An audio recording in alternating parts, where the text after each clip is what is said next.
আমার আল্লাহ বলে এই জমিনটা আমি পুরায়া তামা বানায়া দিব। এই জমিনের মধ্যে যত পানি আছে পানিগুলো আমি আল্লাহ পুরায়া ছাই বানায়া দিব। যেদিন কিচ্ছু বলতে কিচ্ছু থাকবে না,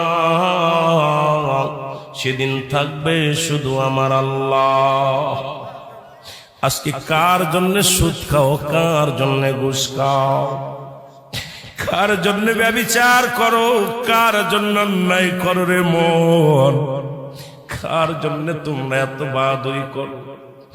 আরে আজকে একটা কথা বলতে গেলে কষ্ট হয়। এই জমিনটা আল্লাহ পুরায়া তামা বানায়া দিবে। এই জমিনের মাটিগুলো পুড়ে হবে তামা। এই জমিনে যত পানি আছে পানিগুলো পুড়ে হবে ছাই।